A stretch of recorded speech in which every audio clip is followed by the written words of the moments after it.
I'm pleased to introduce Brian Pajanowski, professor and university faculty scholar in the Department of Forestry and Natural Resources at Purdue. His main interest of work is in the area of soundscape ecology, the study of the relationship of all sounds in an ecosystem and how they relate to biodiversity and natural dynamics. Today, he will present a talk called Digital Nature. If you have any questions at the end, please ask them into the microphone out here at the front. Please take a moment to silence all electronic devices. Thank you and enjoy.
Is this on? Oh, it is on. Thank you.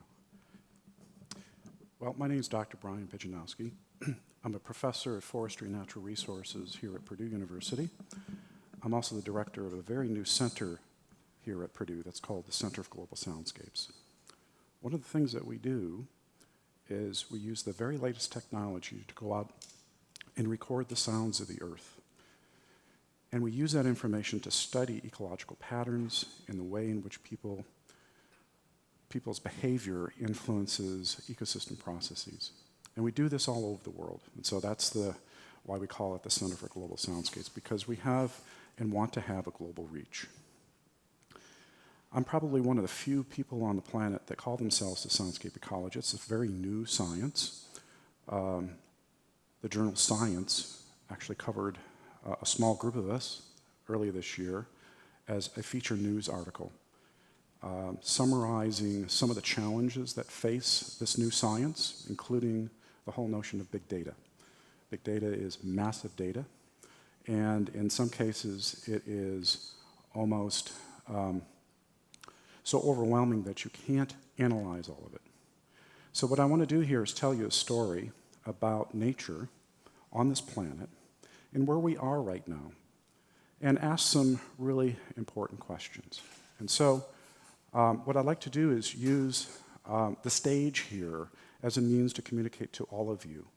And what I've done is I've brought all my graduate students, and I've also brought the gear that we put in our backpacks and trudge into the wild, oftentimes many miles and many days out to record the marvelous features that we see and hear.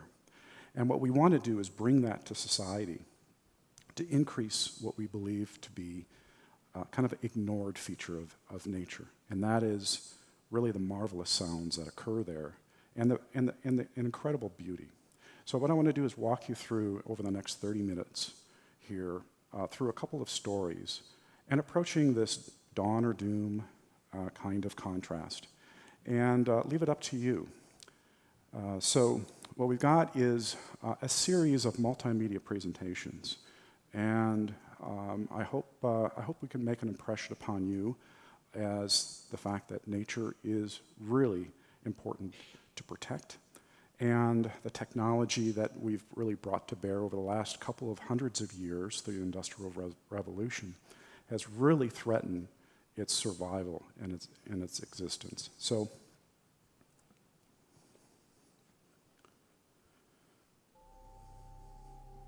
what I want to do here is just kind of toss out a couple of thought-provoking questions. Is technology destroying nature? Are some of the machines that we bring into our homes separating us from nature and all of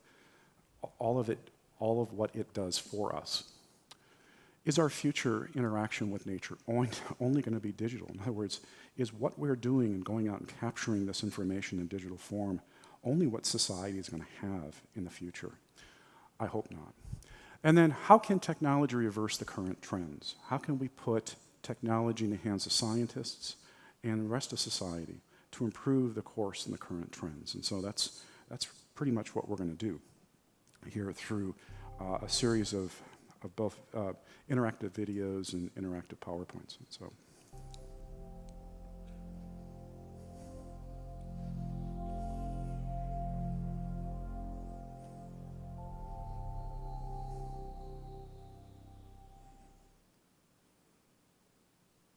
So what I have for you here is just to kind of give you a preview of where we're going. A multimedia presentation of the history of the Earth, focusing mostly on the sounds. And that these sounds that you're going to hear are really the fundamental sounds that we use in our science. Then I want to kind of explore this whole notion of doom or dawn by kind of looking at this as a digital nature kind of future. And then summarize a little bit about what we're doing here at Purdue. This very novel Center for Global Soundscapes, located over in Discovery Park, only about a month and a half, is doing some really novel things, I think. And then what we're going to do is just kind of do something very contemplative. And one of my graduate students has composed what he calls Nature's Song. In my lab, I have ecologists, social scientists, people studying education, engineers, but we also have artists and musicians. I think science informs, art inspires, and you combine both of them, you can really transform the way in which we live. So let's kind of pay attention to the screen here and kind of get an overview of some of the things that we study through all of the different sensors that we have at our center.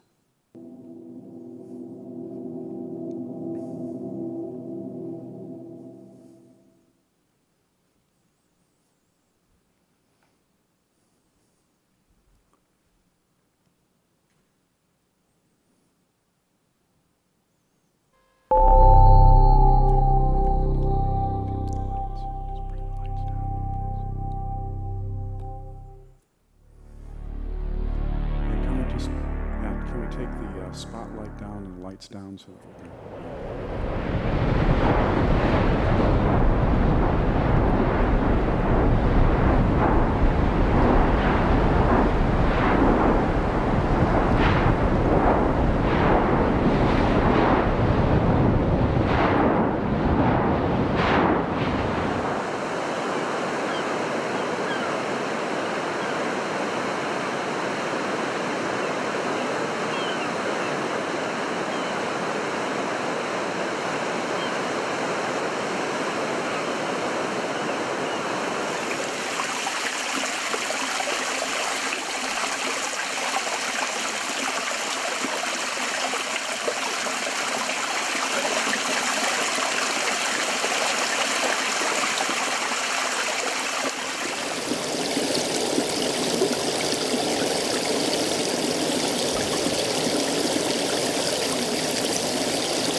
attempting to study, thank you, we're attempting to study all of those sounds in a variety of places around the world. And as you can imagine, when you put out microphones like the microphones we have over here that are running continuously, we have some microphones that have been going for 7 years around the Purdue properties here, 24/7.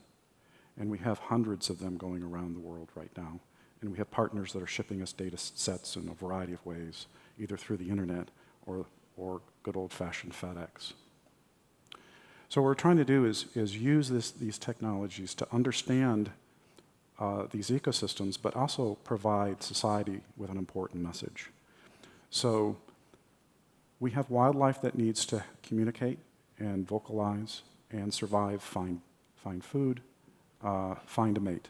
But it can't do that over the industrial hum that we're producing across that envelopes this planet. So let's just summarize some of the main topics here on this kind of dawn or doom contrast. So for doom, we're going to have Ben come up here and just help us a little bit with some take-home messages.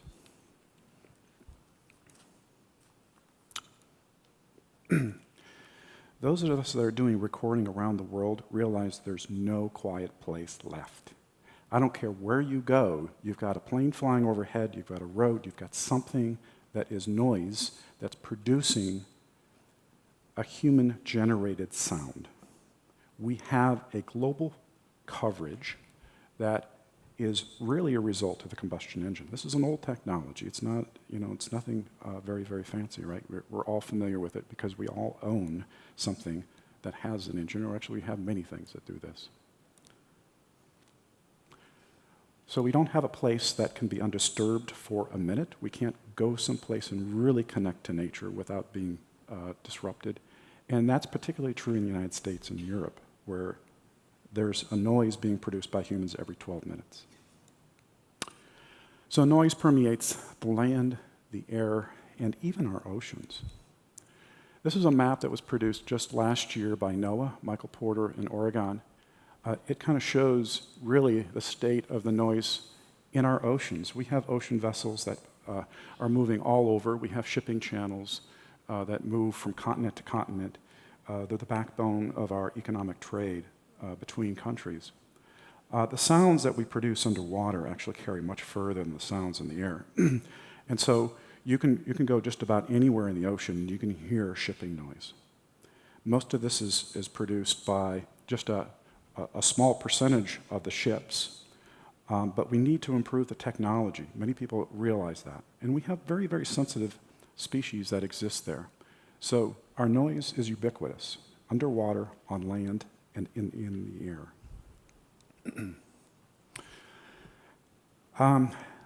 Over half the cities exceed safe limits of noise. And so this isn't good for us. And so a lot of us live in urban environments. And so we're surrounded by buses and other kinds of noise that add stress to our life. There have been predictions that the number of cars are going to increase tremendously, double in the next 15 years. And the airline miles, passenger miles, is going to increase and probably double within the next 20 years. Our quiet spaces are our wilderness areas, but we're reaching out and trying to find sources of energy. And so we're plopping very noisy instruments out in the middle of nowhere in the Arctic, in very, very remote areas in search of very important services that ecosystems provide us. And so is there no end to our noise footprint? What can we do about it? Another problem that we're noticing as ecologists is that the number of species on our planet is dwindling. So over the last several decades, the species counts that we are making are decaying at rapid paces. So one of my favorite books that I read as a young adult was Silent Spring. Rachel Carson talked about the fact that PCBs and other kinds of insecticides and pesticides that we're using in the environment, we're killing birds. We're destroying habitat at an amazing pace, which is resulting in species loss. And so a paper produced by Rockstrom et al. In Nature summarizes this as several planetary boundaries, including nitrogen cycle, freshwater use, but also biodiversity loss. So the number of vocalizing organisms that exist right now, especially amphibians and birds, is dwindling. So in the future, are we not going to be able to hear nature just because we just have lost all of the species that are around us?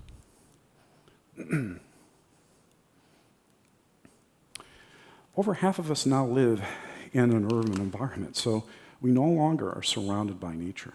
So are we now going to be disconnected from this very precious resource? We're not going to understand where our food comes from, where our fresh water comes from. And so this society that's very disconnected from nature is really potentially a problem.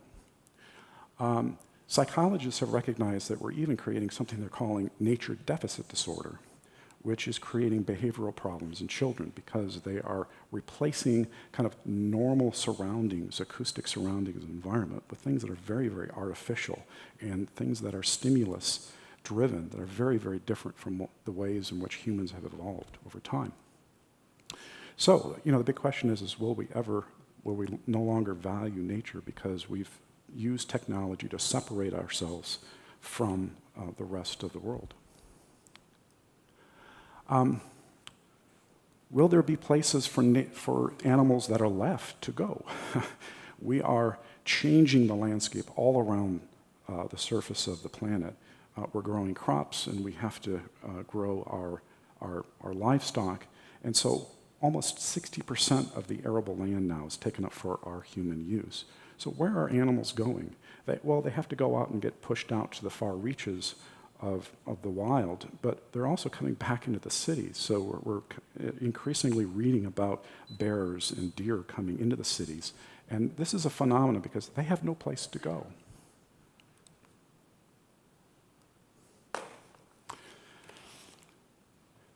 We're all walking around with earbuds because we can't stand the noise that's around us, right? We want to replace it with the latest iTunes. And so that might not be a good thing. That's what I might argue. Most people listen to iPods at 110 dB, which is very, very high. So 85 dB decibels is about the level of a hairdryer about 3 feet out from your ear. So that's fairly loud. Hearing loss is skyrocketing in young adults and even older adults because of the use of earbuds. So are we kind of modifying our behavior, again, using technology to separate ourselves out from things that we don't like, which is just this ubiquitous noise in the urban environment? So what I worry about is that we never experience nature sounds, and it's really marvelous. I mean, the dawn chorus, just open up the windows in the morning, it's just incredible. So let's move on to something that I think is a little bit more positive, the dawn side of the story. Miriam is going to help here. So what we're trying to do here at Purdue is just kind of get people to turn their ears back on, raise awareness, have this awakening that I think is really important because we've become a very sheltered society, again, using technology to separate ourselves out from nature. We're trying to increase and articulate the way in which we think society should value nature's voices. And so, describing the ways in which it pleases us and its recreational value is very, very important. The ecological value, also describing these. And our work is highlighting the value of sound just in general. So recently our work has been focused in science and landed on the Today Show, on Earth Day, NPR, New York Times Magazine. The list kind of goes on and on and on.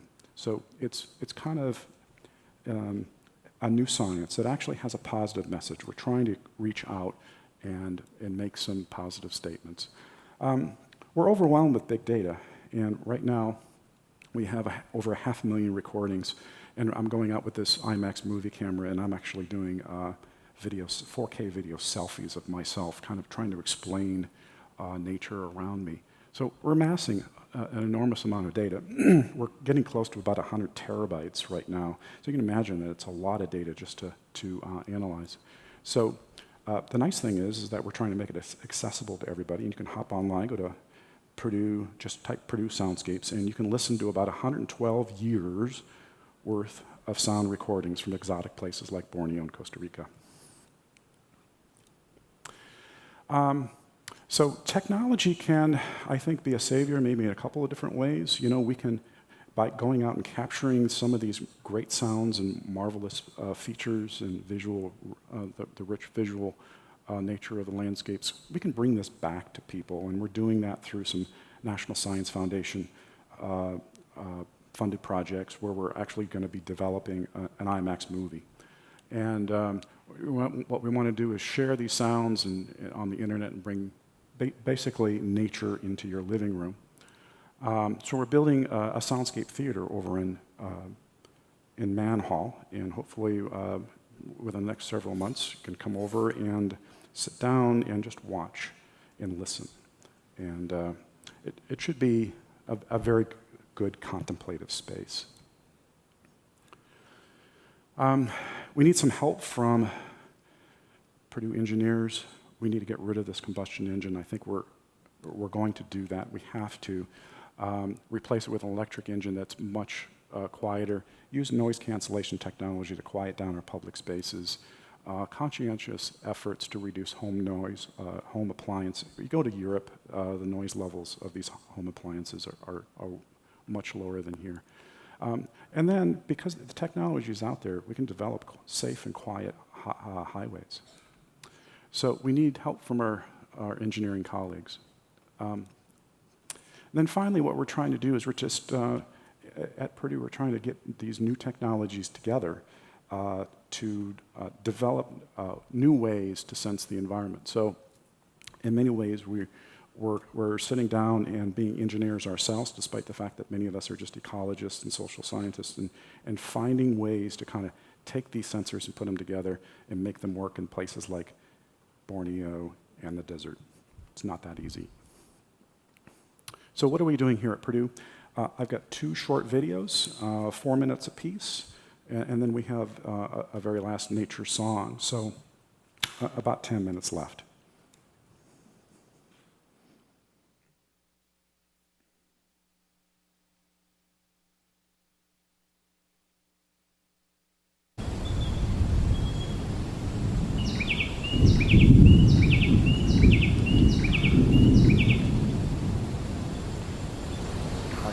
Good. Yeah. Thanks.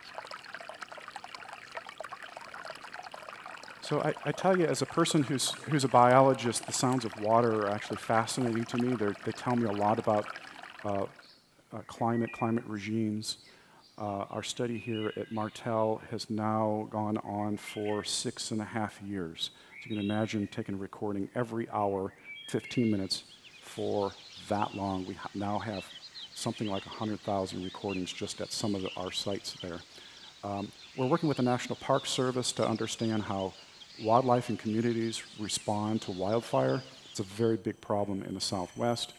Our studies in Borneo, I was there just several months ago, spending 2 months in the rainforest.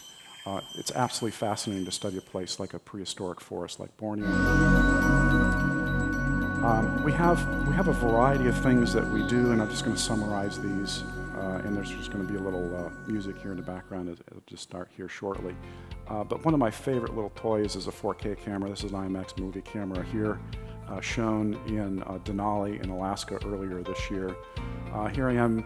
I'm building a course, a MOOC, online to kind of get the word out that sounds are kind of cool, and then how we're using the technology out in the wild, just kind of putting me there in nature. Again, bringing nature. I'm doing a lot of this work with my students.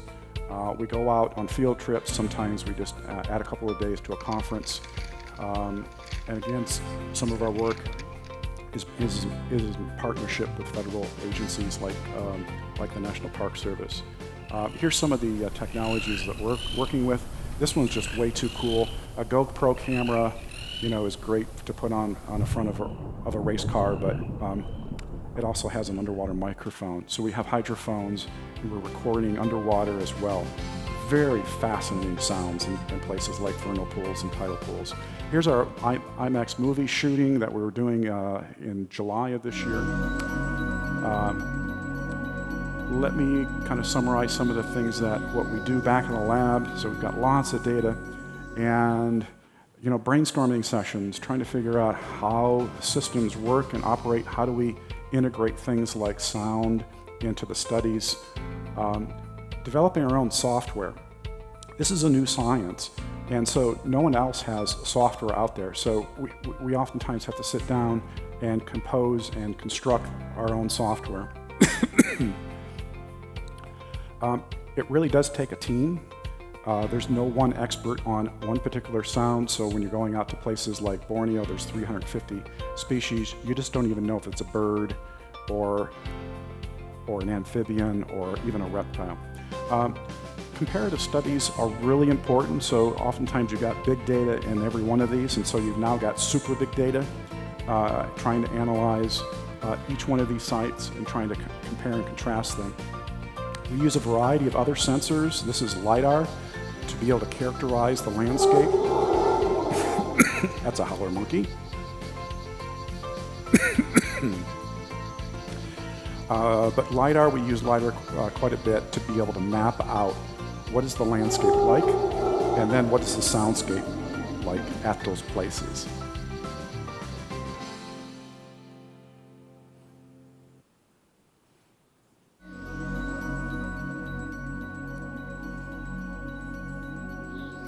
Okay, so I'm going to show you one short little video here. So this is what we did. We wanted to record the Earth. So I wanted to know, what does the Earth sound like in one day, and what better day to do it than Earth Day. So Earth Day this year, we developed a mobile app to allow people to download it and record their soundscapes, key in a couple of questions, have questions answered like, this soundscape makes me happy. And then you push a button and it goes to a map server. And so we had thousands of uploads in one day. And we use social media, Twitter, Facebook, and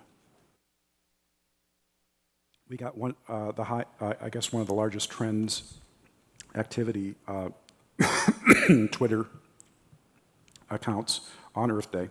And so that landed us on the Today Show that morning. So let me show you a little promo here as I fix my voice.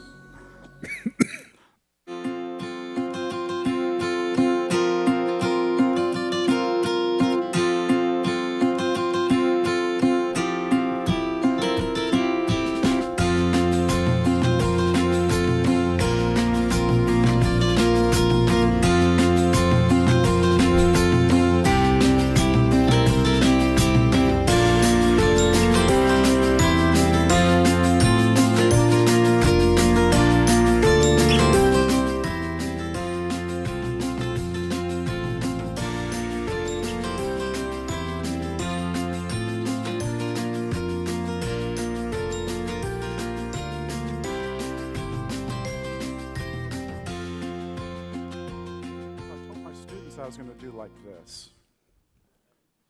And so if you just go to globalsoundscapes.org, you can download our app, and a lot of people have. It's for Android and iOS, and it's pretty simple. You just turn it on, end it, and answer a couple of questions, which are survey questions, and upload it to our website.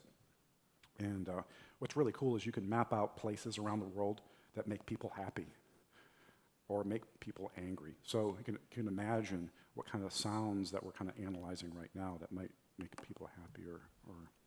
So what I'd like to do here is again, because we have a lot of musicians and artists in our group, it seems like they're good at software, they're good at being ecologists out in the field, but I'm very impressed with the group in terms of their ability to paint and construct something. And so Ben here, my urbanite, grew up in New York City, spent a lot of time in New York City, has done some marvelous recordings, including humpback whales. So I asked him to put something together, We talked to Jeff Lucas over the biological sciences department, got some recordings from him. And so Ben's got a really marvelous piece here. It takes about 3 minutes to listen. It's just something that makes you all think warm and fuzzy, and hopefully walk out the door thinking that nature is really a marvelous thing, and you should turn your ears back on. So here's nature's song.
Thanks, Ben.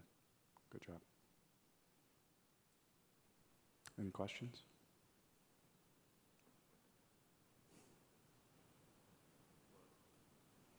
Whoa.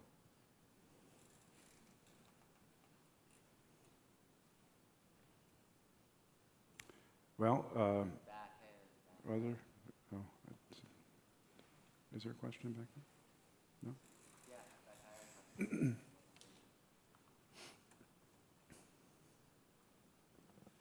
I think they want people to come up to the microphone if you have a question so that it gets recorded.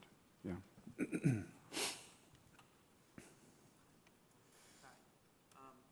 my question was, so we are we're collecting all these large amounts of data with the Soundscape app and other things like that. What sort of things are being done with this large amount of data? Are we doing stuff like feature extraction, pattern recognition? Are there ways that maybe people could do things like hashtagging the things they're hearing, so we have like training data, and then we can create models and prediction based on what we're hearing? Right. All the above? All the above. And so we actually had to go through IRB approval to do this app and release it because it's actually a research tool. And so everybody's keying in what they hear and then what their emotional response is.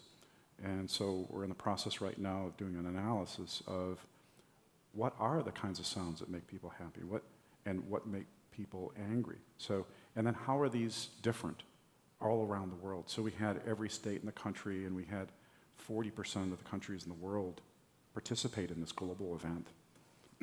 So we're doing that analysis right now. Cool.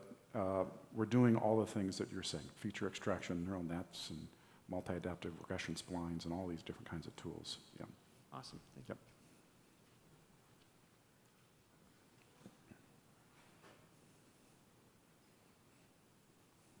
Just wondering, how are you keeping those 100 terabytes of data, and how are you making them available online? Right.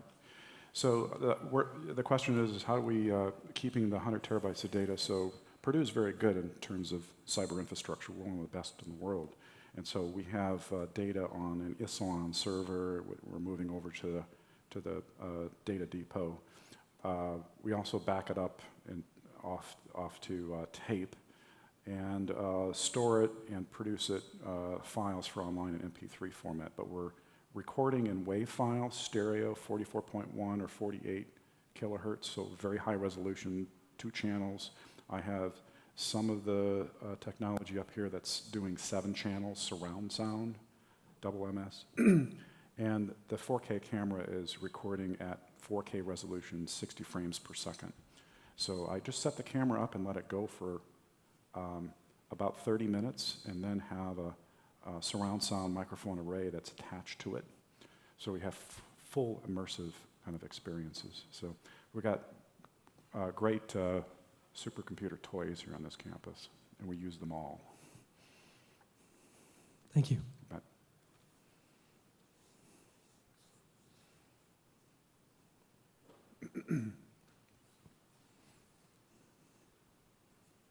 Hi there. Just a quick question about the kinds of the landscapes that you're working in, the ecological regions. What are you doing any work to help to protect those really sensitive areas that have some really interesting and very unique sounds incorporated in them, whether it be animals or plants or things like that?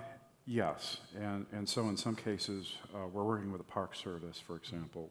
We have wilderness areas in this country that are set aside as areas we want to protect. And we don't want to have a human footprint of any kind. It's pack it in and pack it out kind of thing. We're working with them and trying to document the noise footprint. It's a noisy footprint, unfortunately, everywhere, including wilderness areas. So we're working with them on that. We're also talking to some global organizations that are thinking about conservation sites. There are some really marvelous places that if we lost these sounds, we would lose them forever. I mean, it's our acoustic heritage of this planet. So we're trying to get the word out and working with these organizations. It's a young science. We've only been around 3 years. So I think we're already having an impact. Thank you very much. You bet.